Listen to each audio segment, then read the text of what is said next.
घर घर में खबर करवा दी सुबह। और ये श्रीमान वीरपाल परीक्षित जी के पुत्र विपिन भैया जी गुरुदेव जी को 1 रुपये सम्मान करते हैं। भगवान इस बच्चे को लंबी आयु मिले और पढ़ लिख करके कोई अच्छा अधिकारी बने। मेरे भाइयों, जब सब लोग दरबार में आ गए तो चाचा अक्रूर को खड़ा कर दिया कन्हैया ने। अक्रूर बोले, दोरपा के सरपंचों, दोरका के सरपंचों, राजवंश की तरफ से सबको अभिवादन है।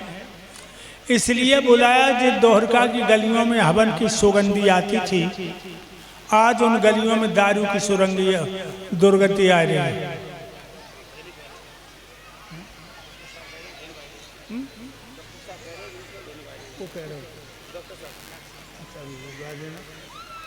मेरे भाइयों, अक्रूर कहने लगे कि दोरका में हवन की सुगंधी दारू की दुर्गंधी हो रही है।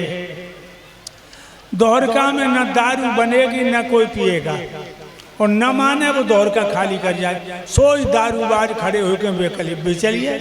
कहने लगे, दोरका काऊ के बाप की बाप होती नहीं है। हम दारू बनाते अपने घर में, पीते अपने यार दोस्त रिश्तेदारों को।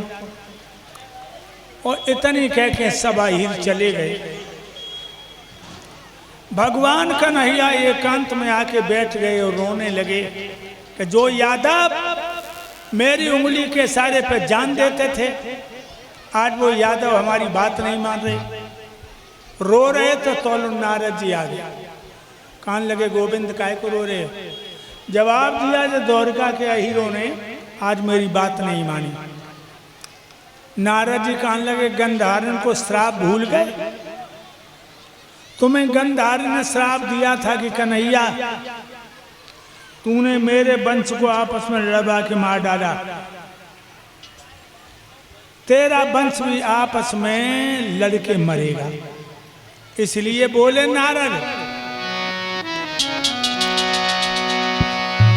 ऋषि मुनि योगी बतलाते घड़ी ना सकी आती, और उलटी बुद्धि हो जाती न अच्छी बात सुहाती। उलटी बुद्धि हो जाती न अच्छी बात सुहाती। उलटी बुद्धि हो जाती न अच्छी बात सुहाती। ऋषि मुनि योगी बतलाते घड़ी ना सकी आती, उलटी बुद्धि हुई जाती न अच्छी बात सुहाती।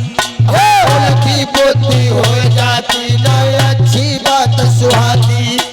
उलटी बुद्धि हो जाती न अच्छी बात सुहाती। नाश की घड़ी आती है।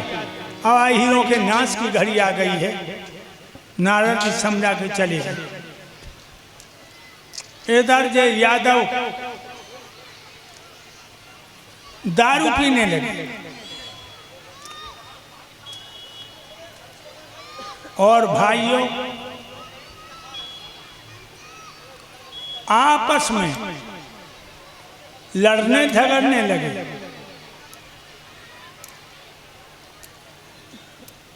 इधर दुर्वासा महात्मा संत मंडली को लेकर प्रभा क्षेत्र में चौमासे बिताने आए।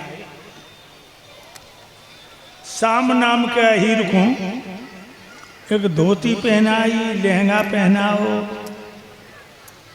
और पेट से कढ़ाई ना घर में होती है, कढ़ाई बांध रही, पेट लंबो लगन लगो।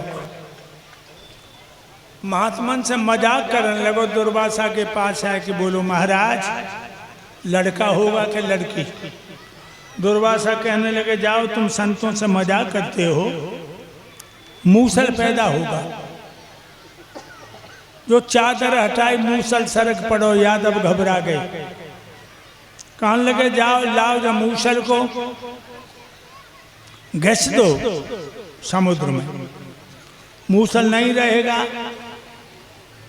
उसे घिसा, उसकी रज छूटी, इधर उधर किनारे से लग गई, ते धारा घास बन गई, जिसे हम तुम पटेरा बोलते।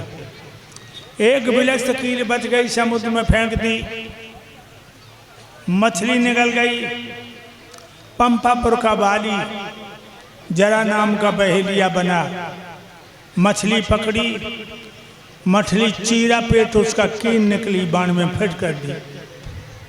एक दिन वो यादव उसी प्रभात क्षेत्र में जुआ खेल रहे, जुआ खेलते खेलते तू मैं हुई, तलवारें भाले बंदूकें निकल गईं, अहीरा आपस में कट कट के मरने लगे।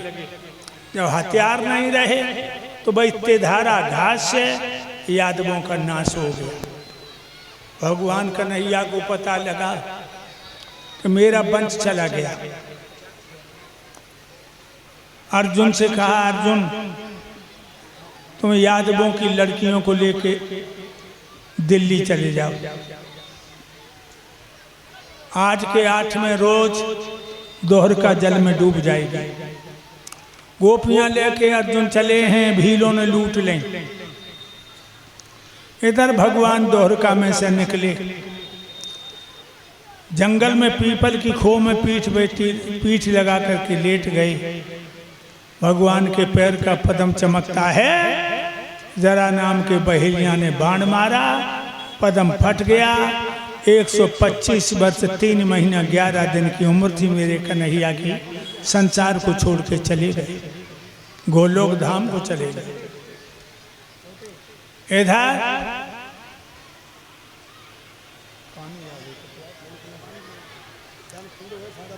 तो याद रखना भाइयों,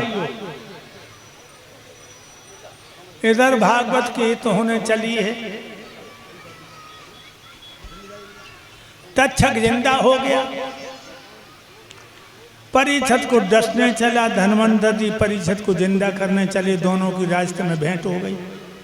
धन्वंतर बोले, तक्षक नागराज कहाँ जा रहे हो? जवाब दिया, हम परीक्षित को डसने। तुम कहाँ जा रहे हो?